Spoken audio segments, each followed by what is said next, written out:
पांच का पंच में आज बात करेंगे पाकिस्तान की मौजूदा सूरत हाल को लेकर। 9 तारीख से 11 मई तक किस तरह की सूरत हाल है, आज 12 तारीख, तो क्या सूरत हाल है, आपको इसकी पूरी तफसील से आगाह कराएंगे। पाकिस्तान में हर पल सूरत हाल नई करवट ले रही है और ताज़ा मामले में पाकिस्तान के साबिक वज़ीर आज़म इमरान खान को बड़ी राहत मिली है। तो अल कादर ट्रस्ट केस में 2 हफ्ते के लिए इमरान खान की अबूरी जमानत मंजूर कर ली गई है और पाकिस्तान की इस्लामाबाद हाई कोर्ट ने इमरान खान की हिफाजती जमानत की दीगर दरख्वास्तों पर फैसला सुनाते हुए कहा कि तहरीक इंसाफ के सरबराह को 17 मई तक किसी नए मुकदमे में गिरफ्तार न किया जाए। तो ख्याल रहे कि सुप्रीम कोर्ट के 3 रुकनी बेंच ने गुज़श्ता रोज इमरान खान की इस्लामाबाद हाई कोर्ट के अहाते से गिरफ्तारी को गैर कानूनी करार देते हुए उन्हें अदालती निगरानी में पुलिस लाइन्स गेस्ट हाउस मुंतकिल करने का हुक्म दिया था। वहीं खान की गिरफ्तारी के बाद पूरे पाकिस्तान में 2 रोज से जारी हंगामा आराइयों के तनाजुर में पुलिस ने तहरीक इंसाफ की मरकजी क़यादत समेत मुतअद्दिद रहनुमाओं को हिरासत में लिया है। हालांकि 2 रोज के पुरतशद्दुद मुजाहरों के बाद अब पाकिस्तान के बड़े शहरों में हालात बेहतर हो रहे हैं, तहम मुल्क में इंटरनेट सर्विस बदस्तूर मुअत्तल है।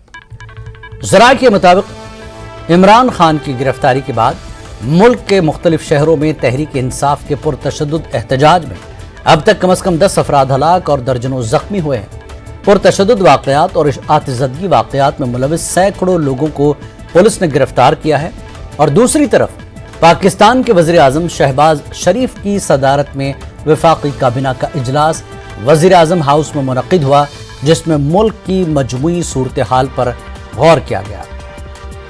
ज़राए की माने तो काबीना ने मौजूदा सूरत हाल के लिए मुल्क में इमरजेंसी नाफिज करने का मशवरा दिया है। ये हाल है पाकिस्तान का। तो इसके अलावा काबीना ने इमरान खान के मामले में सुप्रीम कोर्ट की कार्रवाई पर तहफ़्फ़ुज़ात का भी इजहार किया है।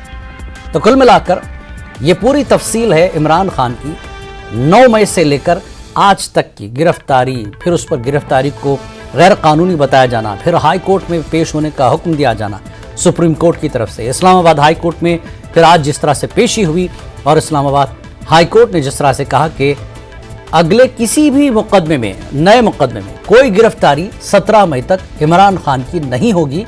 तो एक बड़ी राहत इमरान खान को दी गई है। तो 2 हफ्तों के लिए अबूरी जमानत मंजूर की गई है अल कादर ट्रस्ट केस में।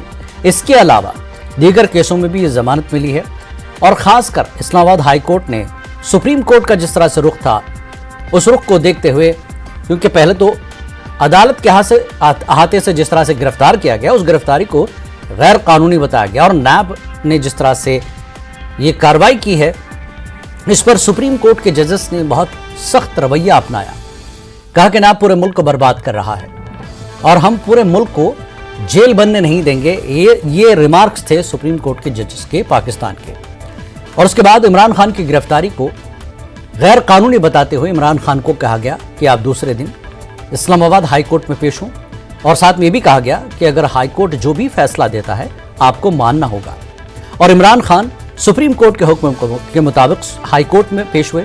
हाई कोर्ट में आज जिस तरह से पेशी हुई, उसके बाद आज उन्हें बड़ी राहत मिली है 2 हफ्तों की। तो पाकिस्तान में किस तरह के हालात बन रहे हैं और इमरान खान का सियासी मुस्तकबिल क्या है, आगे किस तरह के हालात बनाएंगे। फिलहाल 2 हफ्ते की राहत है। इस वक्त पूरे मामले पर बात करने के लिए हमारे साथ Tejinder Singh Sodhi, senior editor news 18 हमारे साथ जुड़ चुके हैं। तेजिंदर जी, आपका बहुत बहुत स्वागत है। हम कल भी बात कर रहे थे, हर पल पाकिस्तान में अगर देखें तो माहौल बदल रहा है और इमरान खान की जिस तरह से गिरफ्तारी, फिर सुप्रीम कोर्ट में पेश होना, फिर आज हाई कोर्ट में पेश होना और आज जिस तरह से ये पूरा मामला सामने आया है, इस चीज़ को देखें तो मुस्तकबिल पाकिस्तान का और इमरान खान का सियासी मुस्तकबिल क्या दिखाई देता है, किस तरह के हालात पाकिस्तान में आप देखते हैं?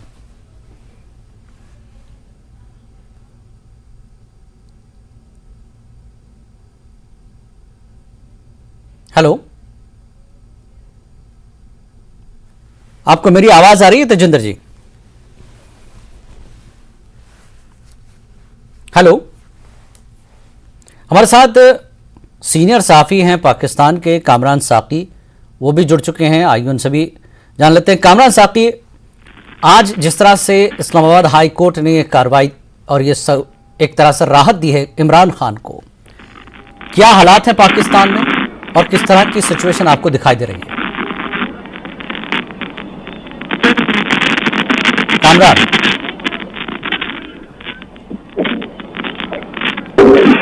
हेलो हेलो,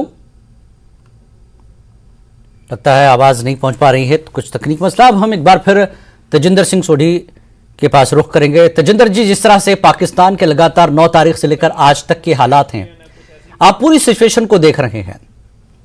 पाकिस्तान का मुस्तकबिल लीडरों के बीच जिस तरह से फंसा है, अवाम बर्बाद हो रही है, क्या लगता है आपको इमरान खान और पाकिस्तान की मौजूदा सूरत हाल पर कैसे देखते हैं इस पूरी तस्वीर को आप?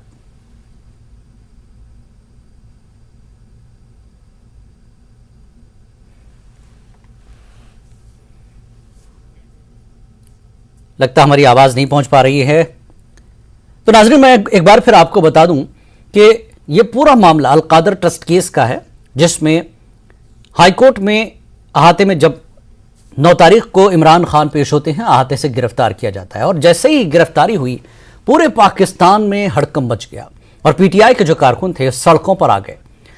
और इस गिरफ्तारी के बाद जिस तरह से पूरे पाकिस्तान में आतिशजनी की गई है, गिरफ्तारियां हुई हैं, लोग जख्मी हुए, 10 से ज्यादा लोग हलाक हुए हैं, तो यह सिचुएशन बनते ही सुप्रीम कोर्ट ने इसका नोटिस लिया और 1 घंटे के अंदर सुप्रीम कोर्ट ने कहा कि इमरान खान को पेश किया जाए। कल सुप्रीम कोर्ट ने 1 घंटे में हाजिरी के बाद इमरान खान से कहा कि आपको पता है बाहर क्या हो रहा है, किस तरह के हालात हैं, मुल्क जल रहा है। इमरान खान को जब यह बताया गया तो इमरान खान ने कहा कि मेरे पास तो फोन भी नहीं है, मैं तो गिरफ्तार हूं और जो हालात हुए उसके लिए मैं जिम्मेदार नहीं हूं। एक बार फिर कोशिश करेंगे तेजिंदर सिंह सोढ़ी को जोड़ने की। तेजिंदर सिंह सोढ़ी जी, आप मेरी आवाज सुन पा रहे हैं? हेलो। हाँ जिलानी, बोले जी। हाँ, मैं ये जानना चाह रहा था, ये पूरी सिचुएशन आप लगातार 9 तारीख से देख रहे हैं, इससे पहले भी सरकार की कोशिश थी पाकिस्तान की कि इमरान खान को किसी तरह जेल में ठोंसा जाए, और 9 तारीख के बाद पाकिस्तान की जिस तरह से सूरत हाल सामने आई, पूरी आग की नजर हुआ पाकिस्तान। इमरान खान की गिरफ्तारी को कल गैर कानूनी बताया गया, आज हाईकोर्ट में पेशी हुई, आज उन्हें 2 हफ्ते की राहत मिली है। ये पूरी सिचुएशन को अगर हम जोड़ते रहें तो कैसा देखते हैं पाकिस्तान का सियासी मुस्तकबिल, पाकिस्तान के हालात और इमरान खान का खासकर सियासी मुस्तकबिल क्या नजर आता है आपको? देखिए जिलानी, जिस तरह की रिएक्शन पाकिस्तान के लोगों ने और पाकिस्तान तहरीक इंसाफ पार्टी के लोगों ने, सपोर्टर्स ने पाकिस्तान में दिखाई है, वो हो सकता है कि कहीं शहबाज शरीफ और पाकिस्तान मिलिट्री उसे मिसकैलकुलेट कर गई हो जब उन्होंने ये डिसीजन लिया कि इमरान खान को उन्होंने अरेस्ट करना है। इमरान खान को अरेस्ट करने के बाद हमने देखा जिस तरह से पाकिस्तान में एक अनारकी का सीन फैल गया, हर जगह वहां पर प्रोटेस्ट होने लगे, लोग सड़कों पे आ गए।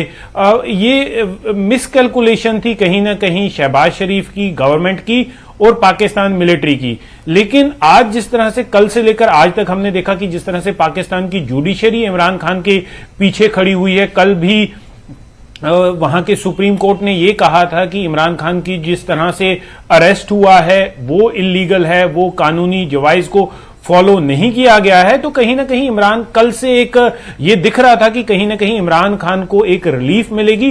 और आज जो फैसला आया इस्लामाबाद हाई कोर्ट का कि इमरान खान को 17 मई तक किसी भी केस में अरेस्ट नहीं किया जाएगा, 2 हफ्ते की उन्हें इंटरिम रिलीफ मिली है, इंटरिम बेल मिली है, तो कहीं ना कहीं जुडिशरी को यह लगता है कि एक पॉलिटिकल वेंडेटा है इमरान खान के खिलाफ कि उन्हें किसी न किसी तरीके अब जेल में रखा जाए। लेकिन जैसा आपने एक बहुत इंपॉर्टेंट सवाल पूछा कि इमरान खान का आगे स्ट्रेटेजी क्या रहेगी, पाकिस्तान तहरीक इंसाफ पार्टी की आगे स्ट्रेटेजी क्या रहेगी, तो बिल्कुल इमरान खान इस चीज को, ये जो उनका अरेस्ट हुआ है पिछले 4 दिनों में, जो लगातार पाकिस्तान में जो माहौल चल रहा है, उसका वो कहीं ना कहीं फायदा उठाने की कोशिश करेंगे, एक सिंपैथी वेव उसको लेने की कोशिश करेंगे। इमरान खान भी कहीं ना कहीं ये लग रहा है कि जिस तरह से सपोर्ट इमरान खान ने देखी है पाकिस्तान तहरीक इंसाफ पार्टी भी सरप्राइज्ड है कि लोग इतनी भारी तादाद में बाहर आएंगे। और सबसे बड़ी जो एक चेंज आप कहें पाकिस्तान में जो नजर आया है वो ये कि उस मिलिट्री को टारगेट किया जा रहा है। कभी इमरान खान जिस मिलिट्री का पोस्टर बॉय होता था, देखिए ये बात जगजाहिर है कि पाकिस्तानी प्राइम मिनिस्टर चाहे कोई भी हो, चाहे शहबाज शरीफ हो, चाहे इमरान खान हो, चाहे नवाज शरीफ हो, पाकिस्तान मिलिट्री का हाथ जब तक आपके सिर पे नहीं होगा पाकिस्तान को नहीं चला सकते, आप प्राइम मिनिस्टर रह ही नहीं सकते। वो हमने देख लिया जो पाकिस्तान के कई पूर्व प्रधानमंत्री रह चुके हैं जिन्हें फांसी की सजा भी हो चुकी, जब पाकिस्तानी मिलिट्री ने उनके सिर से हाथ हटा लिया।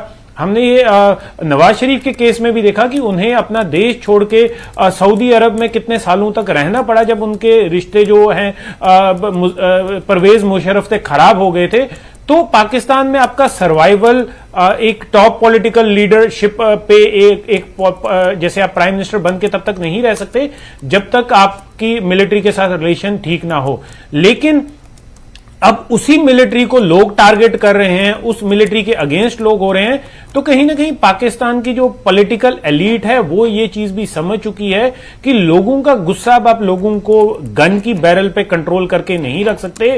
लोग परेशान हैं। कल से रिपोर्ट दिखा रहे हैं कि किस तरह पाकिस्तान की इकोनॉमी भी बुरी तरह से प्रभावित हुई है। $1 अमेरिकन US डॉलर जो है वो पाकिस्तानी 300 रुपए पार कर चुका है।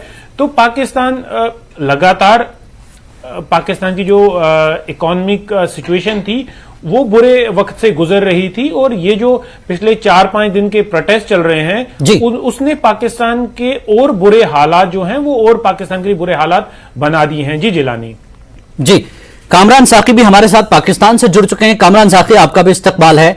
कामरान, जिस तरह से पाकिस्तान में हालात हैं और आज का जिस तरह से फैसला आया, 2 हफ्तों की राहत मिली है इमरान खान को, किस तरह की सिचुएशन अभी पाकिस्तान में है, यहां पर आप अपडेट कराएं। देखिए, अवाम को जो सबसे बड़ा इस वक्त मसला है जो मुस्तमद है देशों के रास्ते में भी या प्रोफेशनल जिम्मेदारी के अदाने में भी, वो मोबाइल की सर्विस, खास तौर पर जो इंटरनेट मोबाइल सर्विस है वो बंद है पिछले 3 दिन से, जिसकी वजह से रोजमर्रा के लोगों के जो काम है और वर्क जो है वो रुका हुआ है और लोगों का कम्युनिकेशन भी आपस में जो है बेहतर नहीं है। बाकी अगर हम बात करें तो जब इमरान खान की जो स्ट्रैटेजी हुई है तो आपको पता है कि तकरीबन 24 घंटे मुख्तलिफ जगह पर एहतजाज बहुत हुआ, लेकिन बाद में उसके एहतजाज जो है वो कंट्रोल हो गई और कोई इक्का दुक्का जगह से सर्विस की जो है वो वाकयात से पेश हुए। अगर हम मजबूत सूरत की बात करें तो ओवरऑल सूरत जो है वो कंट्रोल में है और खुदा न खास्ता के तसादम इस तरह की सजा जो है वो कमीशन कल्चर में देखने को नहीं आ रही। लेकिन बहरहाल अभी क्योंकि कोर्ट का फैसला आया है तो अब इसके बाद देखना होगा कि कुछ का अगले लाहे में क्या है और वो जो हफ्ते की राहत के अंदर जो है वो कोई रैली प्लान करते हैं, यहाँ कोई अवाम के पास जाते हैं या एप्लीकेशन बनाते हैं, क्या करते हैं, इसके तक हुकूमत का रद्द क्या होता है और क्या हुकूमत जो है वो क्योंकि FIR की तरह तैयार है, क्या मैप की तरह किसी और FIR में उन्हें गिरफ्तार करती है जिसमें उन्हें जमानत अभी तक नाम नहीं हो या नहीं होगी, उसमें जो है वो कामरान, अगर हम माने तो अदालत ने इस पूरी सिचुएशन को संभाला है, क्योंकि जिस तरह से 9 तारीख से लेकर 11 तारीख तक के हालात पाकिस्तान में रहे, आगजनी, तशद्दुद, कई लोग मारे गए, कई लोग जख्मी हुए और PTI के कारकुन लगातार गिरफ्तार हो रहे हैं। तो क्या इस नाजुक सिचुएशन में पाकिस्तान की जो सुप्रीम कोर्ट है उसने अहम रोल अदा किया है सिचुएशन को संभालने में, क्या लगता है आपको? देखिए, मुझे अदालतें जो है वो काबिल एहतराम है, उनके खिलाफ जो है वो कमीशन मीडिया पे तो मैं इस तरह से बात ही कर सकूंगा, लेकिन क्योंकि आपसे 15 रोज में इस तरह से अप्लाई नहीं होते तो क्योंकि इमरान की गिरफ्तारी को गैर कानूनी करार दिया गया है सुप्रीम कोर्ट की तरफ से। पहला काम, आते अदालत से हाई कोर्ट के गिरफ्तार किया गया, ये गलत हुआ और मुल्क को जलने नहीं देंगे, मुल्क को बर्बाद होने नहीं देंगे, जेल नहीं बनने देंगे, ये सुप्रीम कोर्ट के रिमार्क हैं जजेस के। देखिए, सुप्रीम कोर्ट के बारे में बहुत सारी ऑडियो जो है वो लीक हो चुकी है खाना की भी, जिसमें वो बता रही है अपने दोस्तों को कभी हमें ये कल फैसला आना है और ये हुआ है और मैंने उससे को ये कह दिया है और ये हो जाएगा, तो उनके ऊपर बारह लेकर जमात मौजूद है और ऐसे में उनका इस तरह से मुदाखलत करना ये यकीनन जो है वो कानून की हुक्मरानी और रद्दिया के ऊपर जो बना हुआ ट्रस्ट है जिसे मजीद खराब करेगा और उनके अपने इमेज को जो है वो डैमेज करेगा। सवाए इस पहले के उन लोगों को जिसे इस फैसले से फायदा हुआ है, बाकी लोग जो है वो नाराज नजर आते हैं। हाँ, ऐसे फैसले जो है वो आम लोगों से नहीं हो, आम लोग भी गिरफ्तार हों तो सुप्रीम कोर्ट में दाखिल करके उन्हें रिमांड से जो है वो रिहा करवाए। जब एक शख्स को रिमांड में एक अदालत दे चुकी है तो फिर आम शख्स भी माने के लिए इसके लिए एक पाकिस्तान के लिए बड़े नेता के लिए आपका वीर आजम के लिए कानून है, तो फिर शायद इसे के लिए जो है वो राहत की बात हो। ऐसे में मुदाखले जो है वो नुकसानदेह है और इसे जो है वो तनकीद का निशाना बना है। जी, अभी अभी सिचुएशन कंट्रोल में आई है कामरान साकी मुल्क में? जी, अभी ओवरऑल तमाम जगह पे सिचुएशन कंट्रोल में है। तकरीबन पंजाब के अंदर 3000 के करीब लोग जो है उसमें कुछ 72 घंटों में जो है वो गिरफ्तार हुए हैं, जिनके ऊपर मुकदमा जो है वो दर्ज कर लिए गए हैं। और मजीद जो कुछ लोग हैं जो तोड़ फोड़ में और मुख्तलिफ जगहों पे हमले में मुलविस थे, मुख्तलिफ सिक्योरिटी फोर्सेज से उनकी तलाश जारी है और उनकी शिनाख्त से अमल मुकम्मल करके उम्मीद है कि उन्हें भी एक दो दिन में जो है वो गिरफ्तार कर लिया जाए। जी, कामरान साहब, जिस तरह से इमरान खान ने कहा था कि 145 केसेस उन पर हैं, ठीक है, और ये जो तशद्दुद है 9 तारीख से लेकर 11 तारीख का, इस पर भी क्या केसेस बुक किए जाएंगे इमरान खान पर? जबकि इमरान खान ने साफ कहा कि मैं अंदर था, अदालत में गिरफ्तार कर लिया गया था, मुझे कुछ पता ही नहीं है। तो क्या इस सिलसिले में भी सरकार कुछ जो है इकदाम कर रही है गिरफ्तारी के लिए? क्योंकि सरकार ने आज इमरजेंसी नाफिज करने की सलाह दे दी गई कैबिनेट की मीटिंग में। देखिए, जो जहाँ तक आप उनके जिम्मेदार होने की बात करें तो चीफ जस्टिस का वो बयान भी तरीका कर लीजिए जिसमें उन्होंने रिमार्क्स दिए कि कैसे कह सकता है कि इसके कारकुनान के फेल का ये काम का जो है वो जिम्मेदार नहीं है। इन्होंने कुछ लोगों से बाहर निकलने के लिए वीडियो रिलीज करवाई, इन्होंने गिरफ्तारी से पहले से रिकॉर्ड करवाया गया था और गिरफ्तार होते ही इन्होंने रिलीज करवाई। इसके अलावा को हम कैसे भूल गए जिसमें वो अपने बेटे को कह रहे हैं कि मैंने हमने फेर दी है और जमला भी नहीं छोड़ा और ये कर दिया है वो कर दिया है। तो फिर अगर वो इतनी बड़ी क्यादत जो है वो इन चीजों को मान रही है तो फिर इमरान खान कैसे कह सकते हैं कि वो जो कारकुनों ने तोड़ फोड़ की, उनकी जमातें नहीं की, उनकी ये प्लानिंग का हिस्सा नहीं था, या वो सोशल मीडिया पर रेड लाइन के नाम से चलने वाले ट्रेंड जो है वो उनके को बगावत में चला दिए गए और उन्हें इतना बड़ा लीडर होने के बावजूद जो है वो मालूम नहीं थे। ये तमाम चीजें बड़ी प्लानिंग से हुई और दोनों तरफ से प्लानिंग से हुई। हुकूमत ने भी उन्हें भरपूर मौका दिया, ये नहीं देना चाहिए था कि वो तोड़ फोड़ करके अपना इमेज को खराब कर ले, और उन्होंने भी कोई सफर नहीं छोड़ी कि जिससे मुझे लग रहा है कि खुदा न खास्ता इसके ऊपर जो है वो पाबंदी न कहीं इसकी नाक के ऊपर लगा दी जाए। जी, बहुत बहुत शुक्रिया कामरान साकी हमसे बात करने के लिए, आपने तफसीलात दी। मुल्क पाकिस्तान में फिलहाल सिचुएशन अभी काबू में, जैसा कि कामरान साकी ने कहा कि सुप्रीम कोर्ट की मुदाखलत और हाई कोर्ट ने जिस तरह से आज 2 हफ्ते की राहत दी है पीटीआई के रहनुमा इमरान खान को। तो बहरहाल हमारे साथ तेजेंद्र सिंह सोढ़ी बने हुए हैं। तेजेंद्र सिंह जी, जिस तरह से कामरान साकी ने कहा कि हालात किस तरह के बने और आगे क्या कुछ लाहेमल होगा ये देखा जाएगा, अदालतें जो कुछ कर रही हैं उस पर अभी नजर है अवाम की। आपने सारी बातें सुनी, क्या लगता है पाकिस्तानी मीडिया का इस वक्त क्या जहन है, किस तरह का सिचुएशन पाकिस्तान में है, इससे आप अंदाजा लगा सकते हैं? देखिए, पाकिस्तान मीडिया की भी एक ऐसी सिचुएशन है कि वो क्या बताएं क्या ना बताएं। अगर वो हकीकत बताते हैं तो कहीं ना कहीं वो दोनों साइड के दुश्मन बन जाएंगे, तो कहीं ना कहीं एक ऐसा रास्ता अपनाना पड़ रहा है। क्योंकि आप देख लीजिए, इस वक्त पूरे पाकिस्तान में कई ऐसे इलाके हैं जहां पर तशद्दुद हो रहा है, जहां पर प्रोटेस्ट हो रहा है, वहां पर टोटली जो कम्युनिकेशन नेटवर्क है बिल्कुल स्नैप कर दिया गया है, खबरें वहां से नहीं आ रही। तो वहां लोकल मीडिया जो पाकिस्तान का है उन्हें कई जगह से इंफॉर्मेशन मिल ही नहीं पा रही है, क्योंकि कम्युनिकेशन नेटवर्क सारा स्नैप कर दिया गया है। अभी तक पाकिस्तानी मीडिया ने एग्जैक्ट नंबर नहीं बताया कि पिछले 4 दिन में कितने लोग मारे जा चुके हैं, कितने लोग जख्मी हुए हैं और कितने लोग अरेस्ट हुए हैं। इंडिपेंडेंट सोर्सेज, जो इंटरनेशनल सोर्सेज हैं, वो ये कहते हैं कि लगभग 100 से ऊपर लोग मारे गए हैं, कई हजार लोग जख्मी हुए हैं और हजारों की तादाद में लोग अरेस्ट किए गए हैं, मोस्टली जो पीटीआई सपोर्टर्स हैं।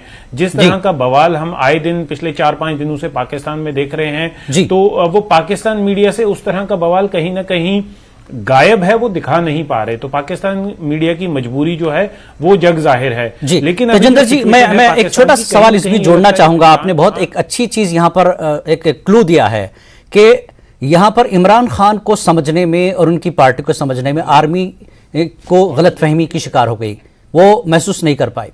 तो क्या अब अदालत और आर्मी आमने सामने हैं इस लड़ाई को लेकर, एक तरह से जिस तरह से इमरान को रिलीज किया गया?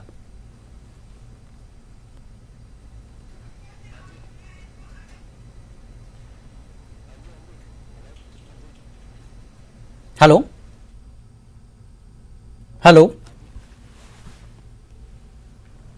लगता है मेरी आवाज नहीं पहुंच पा रही है। तेजेंद्र सिंह जी, आपका बहुत बहुत शुक्रिया, आपने तफसीलात रखी हैं, जिस तरह के माहौल है उस पर अपना तज्जिया आपने रखा है। छोटा सा हम यहां पर ब्रेक लेंगे, ब्रेक के बाद जल्द हाजिर होते हैं। 5 का पंच में एक बार फिर आपका इस्तकबाल है। शिमला के मेयर और डिप्टी मेयर का इंतखाब 15 मई को होगा। इस हवाले से तमाम काउंसलर्स का इजलास 14 मई को वज़ीर आला हाउस में तलब किया गया है। इजलास में तमाम काउंसलर्स की राय सुनी जाएगी। इजलास बिला मुकाबला इंतखाब के लिए बुलाया गया है। मोहाली में मीडिया से बात करते हुए सीएम सुक्खू ने कहा कि मेयर और डिप्टी मेयर का ऐलान 15 मई को किया जाएगा।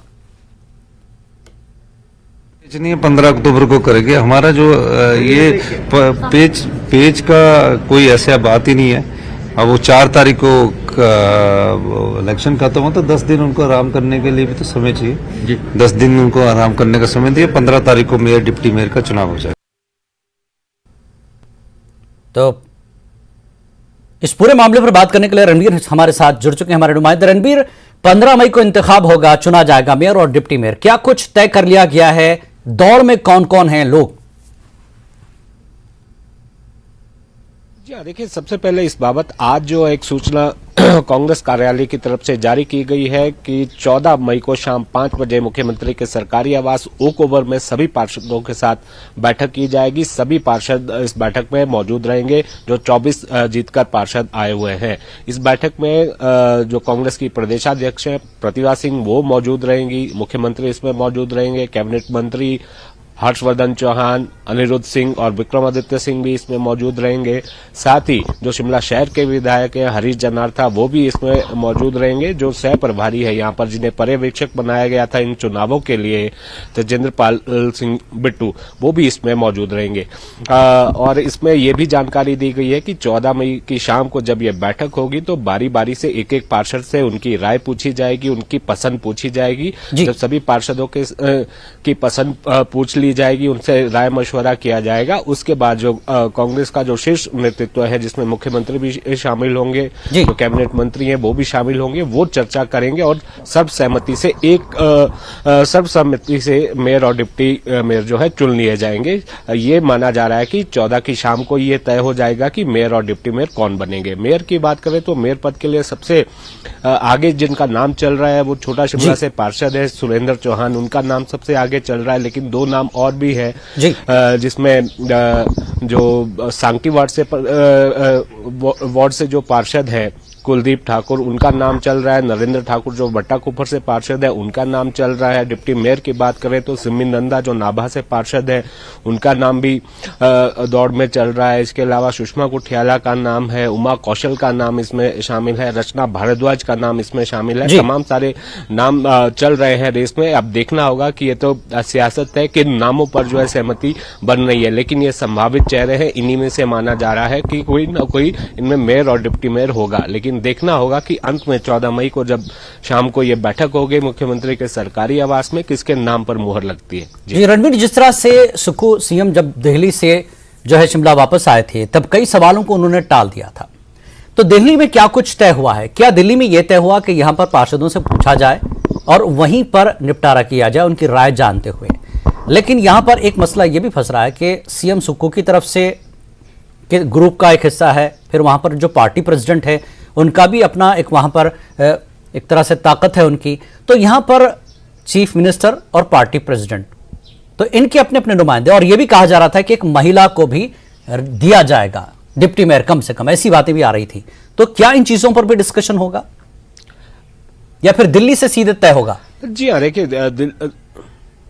जी हाँ, देखिए दिल्ली में जो है लंबी चौड़ी जो है चर्चा इस पर हुई है, मंथन हुआ है, लेकिन लगता है कि ज्यादा इसमें जो है पेच नहीं है। लेकिन यहाँ पर देखना होगा, जैसे आपने गुटबाजी की बात की, वो देखिए वो होता है कि जो भी नुमाइंदे चुनकर आते हैं उनकी अपनी अपनी पसंद होती है, अपने अपने नेता आते हैं। मुख्यमंत्री की जहां तक बात करें, मेयर पद को लेकर जो उनकी पसंद है, जो उनके बचपन के साथी भी हैं, सुरेंद्र चौहान बेहद करीबी हैं मुख्यमंत्री के, उनके नाम की चर्चा है। लेकिन यहाँ पर देखना होगा कि जो संतुलन है वो किस तरह से बनाया जाना है। शहरी क्षेत्र की बात करें, जो शिमला नगर निगम क्षेत्र में जो शहरी क्षेत्र आता है उसमें 18 वार्ड्स आते हैं। कुसुम्पटी विधानसभा क्षेत्र की बात करें, वहां से 12 वार्ड आते हैं। और शिमला ग्रामीण विधानसभा क्षेत्र, जहां से कैबिनेट मंत्री विक्रमादित्य सिंह है, उनके जो विधानसभा क्षेत्र से 4 वार्ड आते हैं। और कुसुम्पटी से कैबिनेट मंत्री हैं अनिरुद्ध सिंह, उनके वहां से 12 वार्ड हैं। तो सबकी अपनी अपनी पसंद जरूर है, लेकिन यहाँ पर यह भी देखना होगा कि संतुलन किस तरह से बनाना जाना है। जो शहरी क्षेत्र है और जो उसके साथ मर्ज्ड एरिया है, जिसमें ग्रामीण इलाका भी जिसमें टच होता है, कि किस तरह से संतुलन बनाया जाना है, किसी तरह कि कोई टूट ना हो, ये भी देखा जाना है। और ये भी ध्यान में रखा जाएगा कि अभी जो मौजूदा व्यवस्था है कि उनके अनुसार 2.5 साल के लिए जो है मेयर और डिप्टी मेयर का जो कार्यकाल है वो रहता है। उसमें संभावना है कि अगर ये व्यवस्था मौजूदा रही तो 2.5 साल किसी को मेयर बनाया जाएगा, उसके बाद दूसरे का नंबर यहाँ पर आएगा जो अनारक्षित है, और जो डिप्टी मेयर का पद है वो महिला के लिए आरक्षित है। यहाँ पर देखना होगा कि संतुलन किस तरह से बनाया जाना है। जहां तक महिला की बात है, देखिए जो कांग्रेस के जो 24 पार्षद हैं उनमें से 14 महिलाएं जीत कर आई है। तो जाहिर सी बात है कि महिलाओं को अनदेखा नहीं किया जा सकता। नगर निगम चुनावों की बात करें, उसमें भी जो है 50% आरक्षण महिलाओं के लिए है। तो ऐसे में इस पूरे नगर निगम की बात करें तो 34 में से 21 जो वार्ड है वहां पर महिलाएं चुनकर आई हुई है। जी, तो एक क्या हम ये अंदाजा लगा सकते हैं, जैसा कि आप आंकड़े बता रहे हैं, तो किसी एक महिला का कम से कम डिप्टी मेयर बनना तय है एक तरह से? जी हाँ, बिल्कुल। किसी एक महिला को जो है एक पद जरूर मिलेगा। खैर ये तो सियासत है कि अंत में क्या कुछ होता है, बैठक में क्या कुछ निर्णय होता है, जो सियासी गोटियां किस तरह से फिट की जाती हैं, वो किस तरह से किया गया है, मेयर पर महिला आ सकती है या नहीं आ सकती है, ये भी अभी भविष्य के घर में। लेकिन अभी तक जो स्थिति साफ तौर पर प्रतिभा सिंह कांग्रेस की सदर भी हैं और वो ऑब्जर्वर भी हैं, तो ऐसे में प्रतिभा सिंह का एक तरह से दबाव कहें या झुकाव कहें, वो रहेगा कहीं ना कहीं इस चीज को लेकर।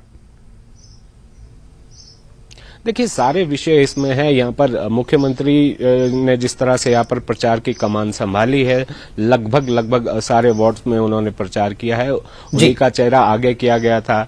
सरकार के मुखिया वो हैं, तो जाहिर सी बात है कि उनकी अपनी पसंद भी होगी। तो यही समन्वय बनाने के लिए किसी तरह का कोई टकराव ना हो, आम सहमति बनाई जाएगी। ऐसी जो है जानकारी निकल कर आई है कि किसी के हित का कोई टकराव इसमें ना हो, संतुलन बनाया जाए, सबकी पसंद और नापसंद को पूछा जाएगा। जैसे कि कांग्रेस लगातार ये कह रही है कि पहले पार्षदों की राय ली। बहरहाल 15 तारीख को ये कंफर्म हो जाएगा, बल्कि जैसा कि रणवीर बता रहे हैं 14 की शाम को ये तकरीबन कंफर्म हो जाएगा कि कौन मेयर और कौन डिप्टी मेयर बन रहा है, और उसका बाकायदा इंतखाब 15 मई को हो जाएगा। रणवीर, बहुत बहुत शुक्रिया इस पूरी जानकारी के लिए।